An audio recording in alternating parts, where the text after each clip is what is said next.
Have you ever laughed at someone when they were dumb, thinking it was harmless humor? Have you ever found yourself constantly complaining about life, wondering why happiness always feels out of reach? Or perhaps you've been caught in arguments, trying to win with words, only to feel emptier afterward. Welcome back to the channel, where we go beyond the surface and dive into the deeper truths of life. I'm glad you're here, because today we are going to unpack something profound. It's a concept that has shaped the character and destiny of truly wise individuals.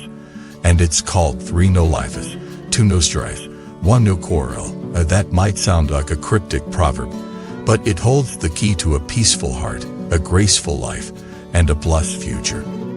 Let's begin with the first principle, 3 no lives. It's about choosing dignity over mockery, humility over pride. The first life to avoid is laughing at someone's poverty.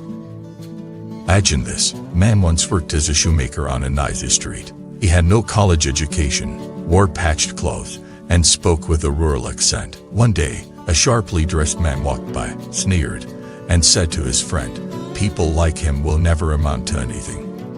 What he didn't know was that this shoemaker was supporting his child's education, skipping meals to save money. And years later, the child graduated from a top university and started a company that changed the family's destiny. That same man once mocked, "I walked with quiet pride not because he had more, but because he endured silently and built a legacy." When you laugh at someone's struggle, you reveal more about your own lack of vision than their lack of fortune.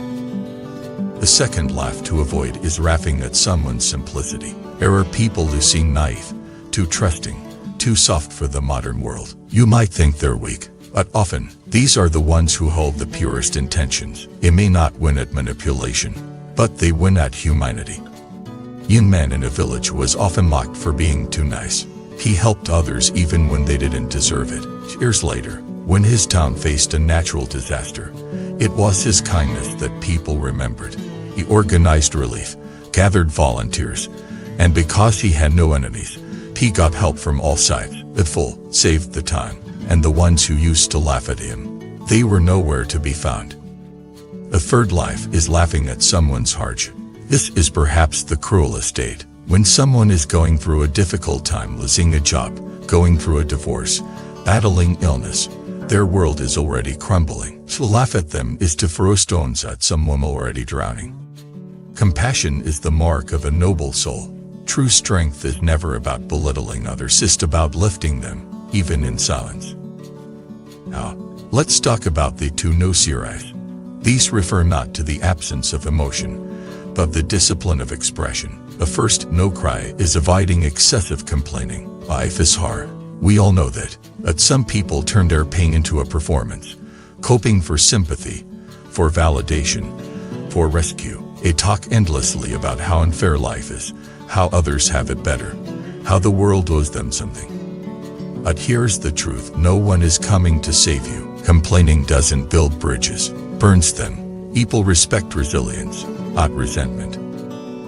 Once knew a man who lost his job unexpectedly. Instead of sulking, he told no one, not even his wife. Every day, he left home as if going to work, spent hours studying, applying, networking. Within weeks, he landed a better job. When asked why he never complained, he said, "Because my dignity is mine. My pain doesn't need an audience." The second no cry is about not using suffering as a currency for attention.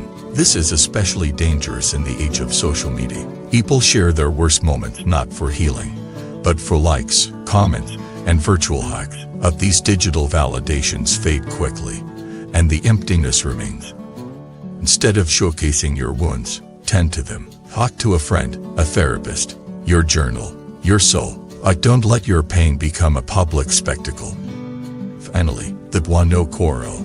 This is perhaps the hardest, especially in a world where everyone wants to be right. We live in a culture obsessed with winning arguments, proving points, getting the last word. But ask yourself, how many arguments have truly solved anything? How many times have you walked away from a fight feeling lighter? A woman once told me that the turning point in her marriage came when she stopped trying to win. Instead of reacting in anger, she started listening. Instead of shouting, She asked questions, and slowly, the energy in the house shifted. Love wasn't gone. It was just buried under layers of ego. Adding feels good in the moment, but peace feels better in the long run. The strongest person in the room is not the loudest. It's the one who can stay calm in the storm. One who can take a breath before speaking. One who knows that sometimes silence is the most powerful reply. These principles in no laughing at others' misfortunes, no complaining or dramatizing suffering, no engaging in fruitless arguments are not just moral rules. They are tools to build a life of grace, self-respect, and deep, lasting peace. Think of the people you admire most. Are they loud or composed? Do they react or reflect? Do they blame or build? Less people are not lucky. They are disciplined. They choose their words carefully. They protect their energy. They treat others, even those who can return the favor, with kindness. You might ask, isn't that exhausting? Always being the better person. But here's the twist, it's not. The more you live this way, the more natural it becomes. Like a muscle, emotional maturity strengthens with practice. And the benefits, they are profound.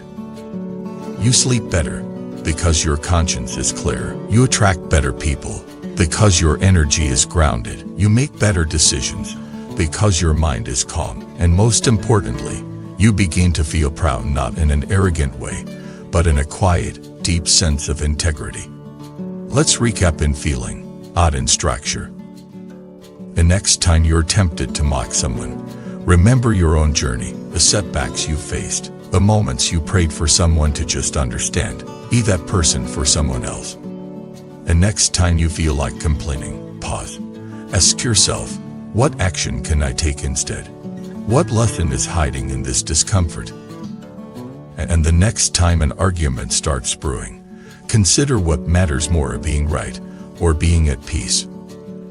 This way of living isn't about being a saint. It's about being wise. It's about understanding that every word you speak shapes your future. Every reaction creates your reality, and every moment is a chance to choose better.